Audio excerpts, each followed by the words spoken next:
Welcome back to Elevation 44. It's your girl Beverly, or B for short. And those of you who are returning, yeah, happy to have you back. And if you're new, welcome, welcome. All right, so today I just wanted to drop a quick video. I think it's gonna be a quick video on the spring equinox and some rituals you can do to take advantage of this energy because it's already here. Our new astrological year is here, okay? And what is the spring equinox in short? The spring equinox is the first day of spring, obviously, and also it coincides with the start of Aries season. It is when everything starts fresh and anew. This is also the time where, you have equal parts light and dark. So you have 12 hours of sunlight and 12 hours of darkness. So it does represent a balance, but this is a great time for us to plant our seeds, set our intentions for our year ahead. So think of it like a new moon, like new moon energy, but instead of like planting your seeds for a particular cycle or your intentions for a particular cycle, you're like setting this up for your entire year, your entire astrological year, which will then end, of course, next year around this time. So with that said, here are a few rituals that you can engage in to capitalize on this energy. All right. So the first ritual that you can do is, of course, your vision board. You knew I was going to start with that, right? If you watch my older videos, you know that anytime, Aries season comes around or spring comes around, I'm always harping on you guys about those vision boards, okay? And your visual goals list. There is just something about having it just visual that does something, whether you have it on the background of your phone, on the background of your desktop on your computer, whether you have it plastered up in your bedroom or in your bathroom, wherever. There is something about seeing visually that helps you just stay in it every day. You're constantly reminded of what you're going after, and I can attest to this. I've got vision boards I can pull out from 3-4 years ago where everything happened on my vision board because I was constantly looking at it, I was constantly seeing it. So whether you do something that's visual in terms of pictures or like imagery like that, or if you want to go the other route and just put a list together, I want to say about 3 years ago, I used to have my list up on my pantry. It was the thing that I went to every day. So I had a literal visual list of my yearly goals on the pantry door. And it was nice because every day I had to go in the pantry multiple times a day and I was constantly seeing this list, okay? I recommend when you're setting your goals, you are keeping things simple. Simple in terms of not necessarily like, oh, it has to be a low level goal or a low scale goal. No, dream big, aim high, but simple in terms of not too many things. Focus on the things that are going to bring you the biggest results in terms of what you're looking for or needing at this particular moment. So I've learned to refine down and bring my goals list, my annual goals list, down to like 4 things or 3 things that I'm really, really concentrating on. Even 2 things, right? We don't need to have a goals list of 10, 15, 20, 30 goals. No, that is just way too much and way too overwhelming. Also, with your goals list being very simple, right, in terms of how many that you have on there, it's easier to break these down into quarterly, into monthly, and then weekly goals. And from those weekly goals, you can make your daily task. Like, okay, my weekly goal is X, so that means I need to do A, B, and C this week in order to meet this weekly goal. Boom, now I know the task that I have to do, then I can assign it to days. Okay, I got 3 things that I need to do in order to meet my weekly goal. I'm going to do it on Monday, I'm going to do it on Wednesday, I'm going to do it on Thursday. Right? That's how we gain momentum. That's how we get progress. It's the chipping away of the things every day, but we have to break those big goals down into smaller goals. So in order to do that, keep it simple. Don't overwhelm yourself with too many large goals, all right? So that is my first tip on that.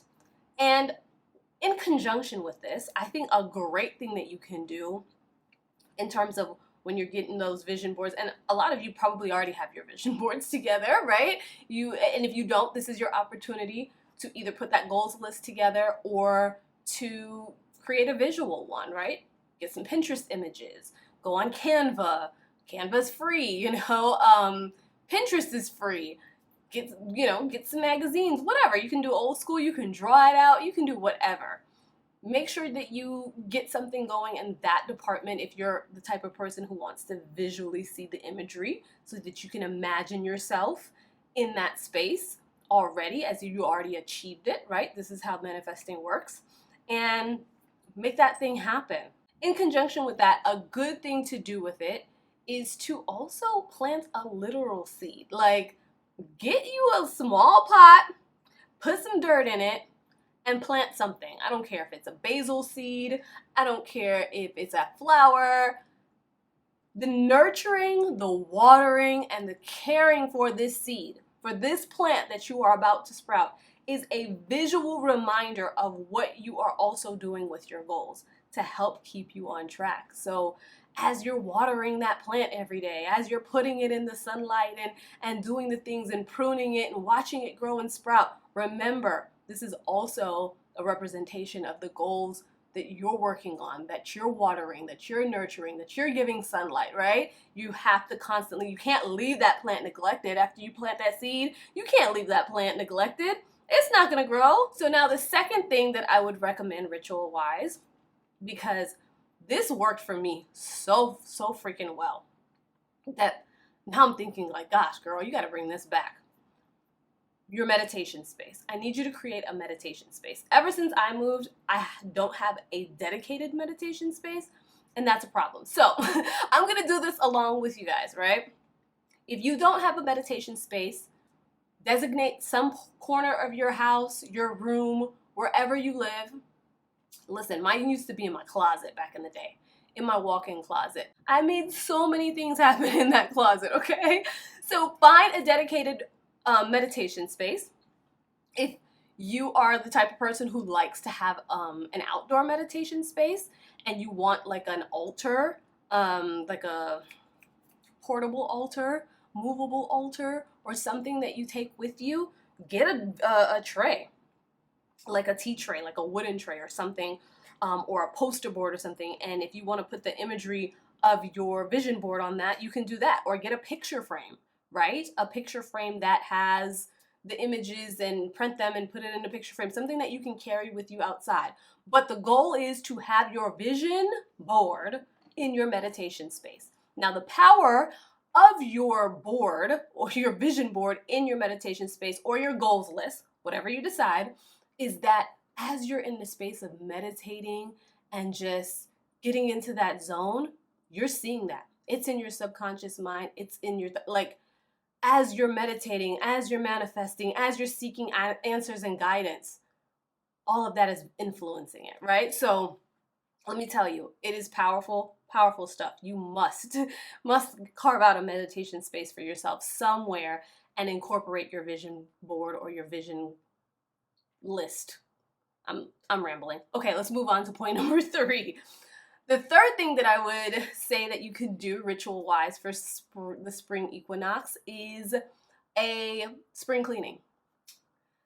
And it's not just the typical spring cleaning where you're cleaning out your house and decluttering and all of that. Yes, do all of that, because when we are getting rid of this stuff, right? And I typically like to do this before the spring equinox starts, but you can also do it at the same time of the spring equinox. There's like really no wrong way, right? And this is making space for the things that you are bringing in. We need to release the things in order to bring in the new things, right? The things that are not relevant anymore, that are just taking up space, because they're taking up not only physical space, they're taking up energetic space. They're taking up spiritual space. So we need to release them. And so this is not just about cleaning your house and cleaning your things out. Clean out that office, okay? If you go somewhere to work every day, clean out that office, clean out that car. Do an assessment of the things that you also need to release in your life that are not necessarily tied to the tangible things laying around your home. Perhaps you need to release certain relationships, okay? And listen, with a lot of the energies that are going on right now, that ain't gonna be too hard because they are flying out left and right, okay? But if you need to release relationships, if you need to release certain friend groups, certain situations, like whatever is cluttering up or taking up the space that is reserved for the things that you want to bring in, you got to get rid of it. You got to let it go. You got to release it, okay? So do a deep cleaning, do a cleanse, do also a spiritual cleanse on yourself. This is a good time for you to just cleanse yourself of all the unwanted energies, whether that be a spiritual bath, whether that be a smoke cleanse, whether that be going into nature and grounding yourself. And just look, if you can get into the ocean, into a river, into some body of water where it can just wash the things away, that's great. But there are other ways you can do it too. You can also just in your mind, just like literally wash yourself, envision yourself dipping in that ocean, coming out anew, releasing all those energies. It's really that simple. The mind is a very, very powerful thing, okay? And when it comes to cleaning, another thing that you can do with under the cleaning bucket or the cleansing bucket, taking advantage of this 8-year, you can use a floor wash, a money floor wash in your actual physical cleaning process to help bring in some abundance, to welcome some abundance and prosperity into your home, into your life, because we are operating in abundance energy. That's how we bring in the things. That's how we manifest. We have to be in that mindset of abundance, not the mindset of lack, all right? So you can usually find these floor washes at your local Botanica or your metaphysical store. So, you know, if you have one in your area, do that. Also, you might be able to look online and see if there's like a recipe or something that you can do in order to, you know, make your own floor wash at home. So bring in that prosperity. Take advantage of the 8-year. And there's a helicopter. The fourth ritual that I would recommend doing with the spring equinox energy is a self-improvement ritual, right? Now, Aries is the ruler of the first house. The first house is also known as our ascendant, our rising sign, okay? So this represents how we show up, our physical image, and even our goals, the things that we find ourselves attracted to and wanting to go after. So during the Leo full moon, I want to say it was the Leo full moon, I talked about the upgrade of our main character, all right? So in order to have things or do things that you haven't done before, you have to elevate yourself to be in that position. It requires you to show up in a different way. To get different results, you have to be different. You have to show up in a different way. And that means that we have to upgrade a lot of the things about ourselves. Like if we're not consistent, if we find ourselves inconsistent, if we find ourselves with low confidence, if we don't trust ourselves, you know, these are all the things that sabotage the things that we are trying to manifest, bring in, do, whatever you want to say it is. And so we have to be in a place of being self-aware enough to know what needs improvement, right? If we need more focus, if we need to be better with our time, if we need to be better with our money, if we need to be better with, like, you know, believing in ourselves and not being in a lack mindset, taking care of our bodies better, all of this stuff means improvement of the self, and that starts with self-awareness. If you need to make some changes, this is the time to really implement that, to really push forward with that. You probably have already started this process, but if you haven't, look at the things in your life that really need to change. Do you need to dress differently? Like the level of success that you're wanting to have, the things that you're wanting to do, are you even dressed the part? Do you look the part? Yes, you go invest in those pieces that bring you a sense of like, I'm gonna walk straighter. I'm gonna talk more confidently. I look like somebody. I feel like somebody when I step out of this house, right? So those are the little things. That's also abundance mindset, because now you're attracting, you're dressing for the part already. You're already in the role, right? So it's like it comes in a lot faster. So that's just a little, you know, snippet of like how I've seen it play out in my life and how it's actually been working for me. So that's what I mean about upgrading your main character, getting consistent, doing the things that need to be done. That's the 4 rituals that I would recommend. There are more. You can always research them. I'm sure other people are talking about them. But from my experience, these are the things that I see work best for me and wanted to pass this along. Now, I will say this is usually the type of energy. As soon as that spring equinox hits, I said, go, run. Like, as soon as you hear it, phew, like, just take off running. But this year's a little bit different. So you have more time to play around with the preparation part. I say that because in 2024, the Mercury retrograde, the first Mercury retrograde of the year is on April 1st, which is just 2 weeks, not even 2 weeks, less than 2 weeks after this spring equinox. And if we know anything about Mercury retrogrades, they tell us to slow down, back up, hold up. It's not time to press go. It's not time to push the plans forward. It's time to really think about what we want to do. So you have more thinking time in 2024. Now, if you're watching this in future years and there's no Mercury retrograde, you go do your thing, right? You press go. You do not, look back. Just go on ahead and do your thing. But we do have more time in 2024. Mercury retrograde is going to be from April 1st to April 24th this year. So all the things that I talked about, you have time to kind of like really work on them, especially your goals. Take this time to really think through your plans and how you want to go about, tackling those goals, tackling the things that you have on your vision board, the things that you've set out for yourself. And they can be as big or as small as you want to make them. There is no judgment here.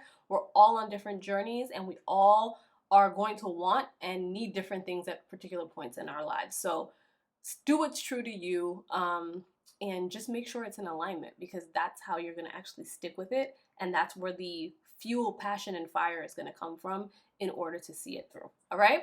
So that in totality is my whole spiel on the spring equinox and the rituals that you can do to take advantage of this energy. I hope that you found this video conversation, if you're on the podcast, is so helpful. Comment down below. Let me know what you're doing in terms of a ritual for spring equinox. So leave that down below if you don't mind sharing, and I will see you all in the next one. Happy spring equinox, happy Aries season. Make this new year count. Peace.